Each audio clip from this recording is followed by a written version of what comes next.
Good morning students. Sanskar public senior secondary school Barau online class में आपका स्वागत है। आज का जो अपना टॉपिक है सिग्निफिकेंट फिगर पढ़ रहे थे बच्चों अपन, उसमें आपने रूल्स वगैरह पढ़ लिए, लास्ट रूल पढ़ लिया, राउंडिंग ऑफ करना सीख लिया 2 डिजिट 3 डिजिट तक। उसके बाद में और जो क्वेश्चन इसके ऊपर बनते हैं वो जैसे कि कोई आपको मल्टीप्लिकेशन या डिवीजन दे दिया या आपको एडिशन और सब्ट्रैक्ट दे दिया, उनका जो अपन सिग्निफिकेंट फिगर निकालते हैं बच्चों, वो किस प्रकार से निकालते हैं वो आज अपन देखेंगे। पहला जो रूल है वो मल्टीप्लिकेशन एंड डिवीजन का है। मल्टीप्लिकेशन एंड डिवीजन का मल्टीप्लिकेशन एंड डिवीजन में जैसे मैं एक एग्जांपल लेके आई हूं, वो करवा देती हूं आपको। जैसे कि 6.4 इंटू 0.2 बच्चों नॉर्मल मल्टीप्लिकेशन है। दोनों में साथ में क्यों राइट किया है? क्योंकि दोनों के मल्टीप्लिकेशन और डिवीजन का जो रूल है वो सेम है, एडिशन और सब्ट्रैक्ट का जो रूल है वो सेम है, इसीलिए मल्टीप्लिकेशन एंड डिवीजन साथ में राइट किया है। और पहले मल्टीप्लिकेशन डिवीजन इसलिए किया है क्योंकि ये एडिशन की बजाय इजी है। तो सबसे पहले एक एग्जांपल देखते हैं। 6.4 इंटू 0.2 आपको जो मल्टीपल करना है वो नॉर्मल करना है, ठीक है। आपने इसका जब मल्टीप्लिकेशन किया तो 1.28 है। अब देखो बच्चों इसमें क्या करना है कि आपने देख लिया कि आपको एक 2 डिजिट दे रखी है और उसमें आपको मल्टीप्लिकेशन करना है, आपने इसका मल्टीप्लिकेशन कर दिया। अब आपको क्वेश्चन में क्या पूछता है? सिग्निफिकेंट फिगर पूछता है। नॉर्मल देखा जाए तो इसमें 3 सिग्निफिकेंट फिगर है, लेकिन अपन को 3 नहीं बताना इसमें। इसका जो रूल है वो देखते हैं। सबसे पहले क्या देखेंगे, जो आपको डिजिट दे रखी है, क्वेश्चन में जो डिजिट दे रखी है उनका अपन को सिग्निफिकेंट फिगर निकालना है। आई बात समझ में? क्वेश्चन में जो आपको सिग्निफिकेंट फिगर जो दे रखे हैं उनको देखना है। इसमें कितनी है बच्चों सिग्निफिकेंट फिगर? 2, और इसमें देखो बच्चों कितनी है? 1। दोनों की निकालनी, इसकी भी निकालनी और इसकी भी निकालनी। अब देखो, अब इसमें ये देखेंगे कि क्वेश्चन में जो आपको कितनी भी दे रखी है, 2 दे रखी है, 3 दे रखी है डिजिट, उनमें सबसे कम जो सिग्निफिकेंट फिगर है, आंसर जो है वो उतनी सिग्निफिकेंट फिगर तक ही होगा। यानी कि सबसे कम कौन सी है? 1। तो आंसर में जो राइट करेंगे अपन वो क्या होगी? 1 सिग्निफिकेंट फिगर तक ही निकालेंगे, ओनली 1 क्या हो जाएगा इसका आंसर। आई बात समझ में? दोबारा समझा रही हूं एक बार। आपको जो भी क्वेश्चन दे रखा है आपको क्या करना है? इसका मल्टीप्लिकेशन करना है। आपने मल्टीप्लिकेशन कर दिया इसका, उसके बाद में आपको ये देखना है कि जो आपको क्वेश्चन में जो दे रखी है उसमें सिग्निफिकेंट फिगर निकालना है। तो इसका निकाल लिया और इसका निकाल लिया। अब ये देखना है कि सबसे कम सिग्निफिकेंट फिगर किसमें है। तो सबसे कम कितनी है? 1 है।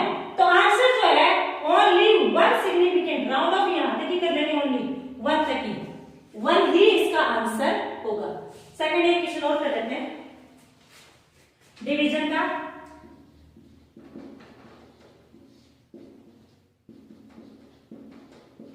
इसमें देखो बच्चों, ये तो मल्टीप्लिकेशन का हो गया और ये डिवीजन का हो गया। अब देखो 36.48 अपॉन 12, इसका जब अपन नॉर्मल डिवीजन करते हैं तो आता है 3.04, ठीक है। अब अगर वाकई में देखा जाए तो इसका जो सिग्निफिकेंट फिगर है वो 3 है या नहीं है? है। लेकिन अपन को यहाँ पे 3 राइट नहीं करना है। अपन को रूल के अकॉर्डिंग चलता है कि क्वेश्चन में ये देखेंगे कि सिग्निफिकेंट फिगर सबसे कम किसमें है, और जो सबसे कम है वो ही सिग्निफिकेंट नंबर आगे अपन राइट कर देंगे। ऐसा नहीं कि यहाँ पे 1 है तो अगर यहाँ पे 2 होता तो अपन 1 लिखते, नहीं। यहाँ पे जितनी भी आपको डिजिट दे रखी है उसमें फर्स्ट यानी कि 1 ओनली 1 सिग्निफिकेंट फिगर है तो अपन ओनली 1 तक ही निकालेंगे। आई बात समझ में? इसमें भी वही रूल अप्लाई करेंगे। देखो इसमें सिग्निफिकेंट फिगर कितनी है बच्चों? 4 है, और इसमें कितनी है? 2 है। तो सबसे कम किसमें है? 12 में, यानी 2 है। तो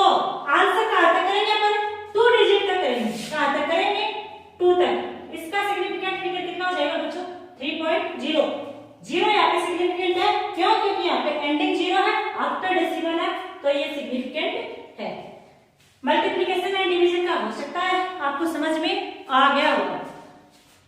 इसमें दोबारा समझा रही हूं, जब भी आप चाहे मल्टीप्लिकेशन करो या डिवीजन करो, उसमें पहले आपको नॉर्मल मल्टीप्लिकेशन और डिवीजन करना है। उसमें आंसर में कितना आया है वो तुमको नहीं देखना है, अपन को क्या देखना है कि क्वेश्चन में जो आपको डिजिट दे रखी है बच्चों, वो उसमें अपन को सिग्निफिकेंट फिगर देखना है, सबके निकाल लेंगे। उसके बाद में सबसे कम जो सिग्निफिकेंट फिगर है आंसर में वो देखेंगे। अगर यहाँ पे 1 है तो 1 तक निकाल लेंगे।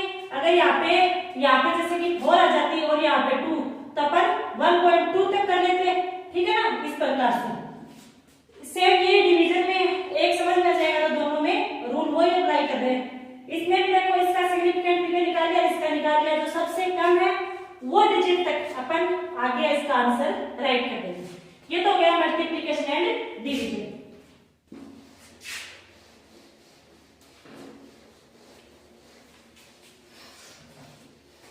अब अपन कौन सा पढ़ेंगे, addition and subtract. Significant figure बहुत ही इंपॉर्टेंट है बच्चों, लास्ट तक आपके काम आएगा।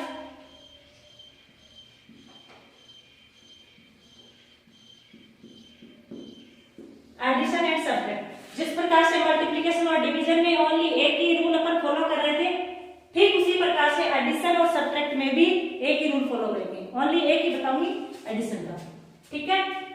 इसमें देखो एक नॉर्मल एडिशन लेते हैं, जैसे कि एडिशन ले लिया 2.42, 1.32 और 0.2, और इसका आ गया या। इसमें देखो बच्चों क्वेश्चन में आपको 3 डिजिट दे दिए, एक ये वाली, एक ये वाली, एक ये वाली। नॉर्मल आपने क्या कर लिया, इसका एडिशन कर लिया, ठीक है। अब देखो इसमें अगर सिग्निफिकेंट फिगर निकालनी है तो ये निकलेंगे कि 3.94, इसका मतलब इसमें 3 हो गई, नहीं, इसमें 3 नहीं हुई है। इसमें देखो क्या करते हैं, इसमें डेसिमल के बाद में सिग्निफिकेंट फिगर निकालते हैं। क्या करते हैं, डेसिमल के बाद में सिग्निफिकेंट फिगर निकालते हैं कि डेसिमल के बाद में क्वेश्चन में सिग्निफिकेंट जो फिगर है वो कितनी कितनी निकल रही है। तो इसमें देखो बच्चों कि इसमें कितनी आ गई, 2, इसमें भी 2 और इसमें 1। डेसिमल के बाद देखनी है, इसकी 2, इसकी 2 और इसकी 1। तो बच्चों इसमें जो सबसे कम जो सिग्निफिकेंट फिगर जो आ रहे हैं वहां तक अपन को आंसर राइट करना है, ठीक है ना। तो इसका जो आंसर अपन राइट करेंगे वो जाएगा 3.9। एक बार दोबारा समझा रही हूं, इसको देखो ध्यान से समझना। आपको कितने भी आपको डिजिट दे दे, ठीक है ना, आपको कितनी भी डिजिट दे दे, या हो सकता है 3 की जगह 4 भी दे दे, तो आपको क्या करना है वो देखो। सबसे पहले आपको नॉर्मल एडिशन करना है। क्या करना है, नॉर्मल एडिशन। आपने कर दिया एडिशन, उसके बाद में देखो क्या करेंगे, आफ्टर डेसिमल, आफ्टर डेसिमल क्या निकालेंगे, significant figure. After decimal complete नहीं निकाले, आफ्टर डेसिमल निकाले, डेसिमल के बाद ही सिग्निफिकेंट फिगर। तो डेसिमल के बाद इसकी 2 हो गई, इसकी 2 हो गई और इसकी 1 हो गई। अब ये देखना है कि सबसे कम जो सिग्निफिकेंट फिगर है वो आंसर में भी क्या होगी, आफ्टर डेसिमल 1 तक होगी। आफ्टर डेसिमल सबसे कम कितनी है, 1, तो 1 सिग्निफिकेंट फिगर तक। आई होप कि आपको समझ में आ गया होगा। अब देखो आंसर इसका कितना, 3.94, तो 3 तो आ गया, क्यों, क्योंकि डेसिमल के पहले का तो इसमें कोई रोल ही नहीं है 3। आपने इसमें अगर डेसिमल के पहले 5 डिजिट भी होती तो अपन यो की राइट करते, आफ्टर डेसिमल ओनली अपन को 1 डिजिट तक ही राइट करते। कोई दूसरा एक एग्जांपल और करके देखते हैं।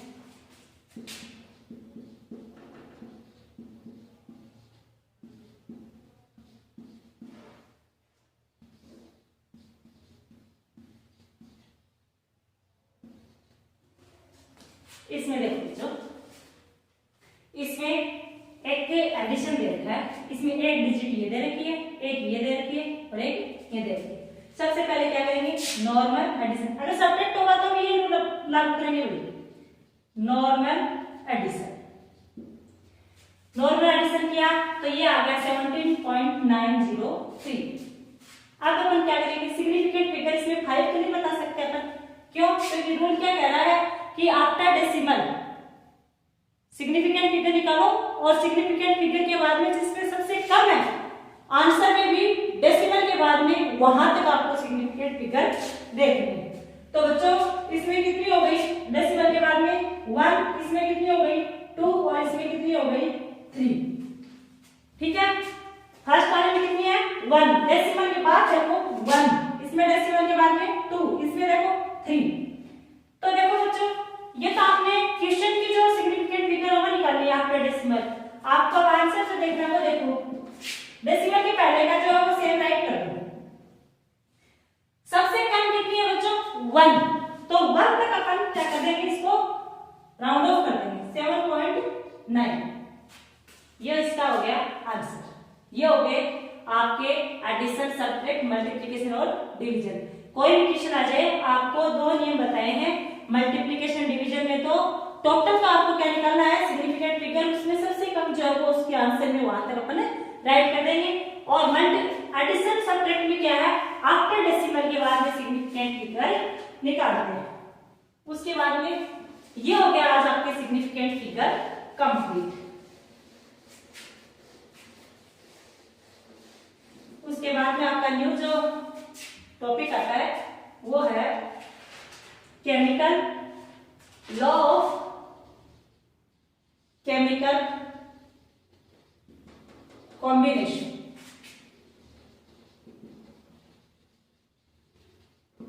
लॉ ऑफ केमिकल कॉम्बिनेशन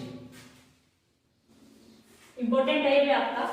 इसमें देखो बच्चों, इसमें जो मतलब रासायनिक जो रासायनिक जो संयोजन है, केमिकलों का जो कॉम्बिनेशन हो रहा है, उसमें बच्चों आपके 5 रूल है, 5 लॉ। कितने हैं 5, और उनको अपन को पढ़ना है। फर्स्ट जो है वो अपन देखते हैं law of conservation of mass.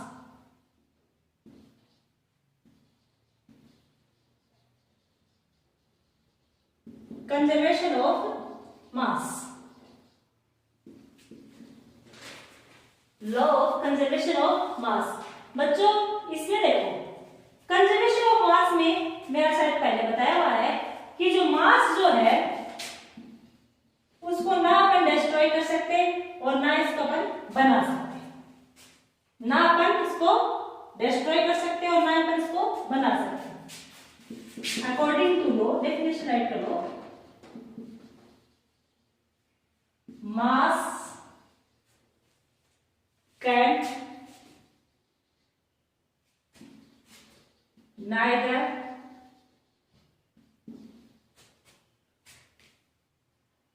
created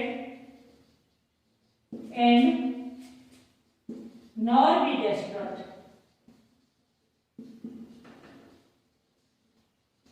मास जो है वो ना तो नष्ट होता और ना ही उसे अपन बना सकते।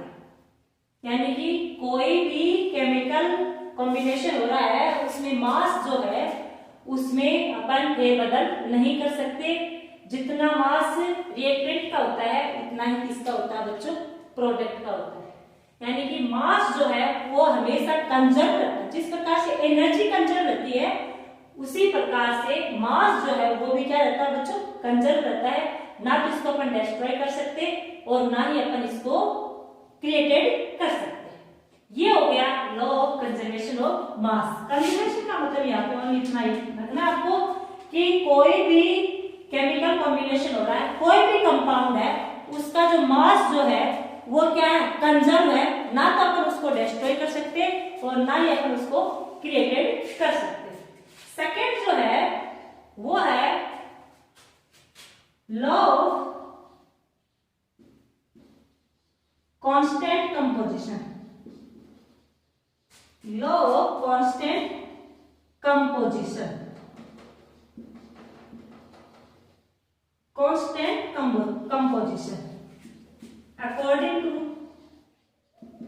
दिस लॉ, डेफिनेशन राइट करो।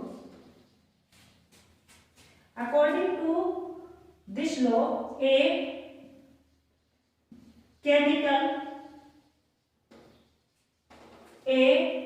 chemical compound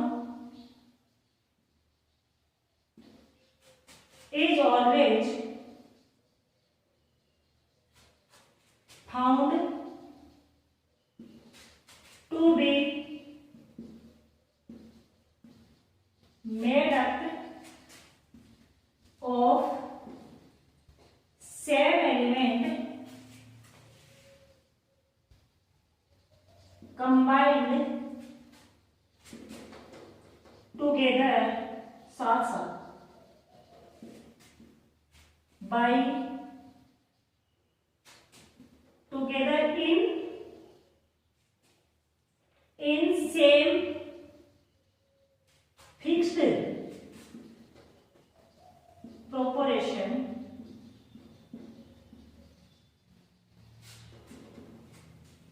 by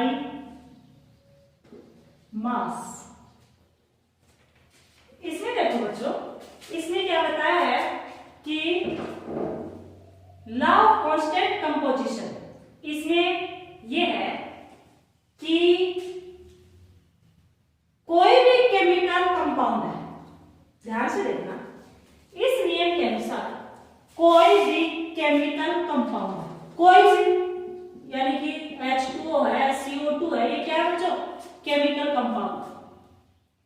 अब इसमें देखो क्या है, इसमें क्या बताया है कि इस नियम के अनुसार कोई केमिकल कंपाउंड है, इज ऑलवेज फाउंड, हमेशा पाया जाता है, to be made up of same element. उसमें यानी कि जैसे कि आप CO2 का एग्जांपल ले लीजिए, इसमें एलिमेंट है कार्बन और ऑक्सीजन। ये जो एलिमेंट है वो हमेशा एक फिक्स्ड प्रोपोर्शन में पाए जाते हैं, ठीक है ना? फिक्स्ड प्रोपोर्शन में उनका जो रेशियो जो होता है वो क्या होता है? फिक्स्ड होता है। किसका? मास का। या किसी भाषा में ये कहे कि कोई भी केमिकल कंपाउंड है, चाहे वो रिएक्टेंट में हो या प्रोडक्ट में हो, उनका जो मास जो होता है वो क्या होता है? फिक्स्ड रेशियो में होता है। उसका मास जो है वो क्या होता है? फिक्स्ड प्रोपोर्शन में होता है। कोई भी केमिकल कंपाउंड है, जब उसके एलिमेंट आपस में कंबाइंड होके कंपाउंड का फॉर्मेशन कर रहे हैं, तो उसमें जो मास जो है उसका जो रेशियो है वो क्या है? फिक्स्ड है। एक एग्जांपल के थ्रू आपको बता रही हूँ।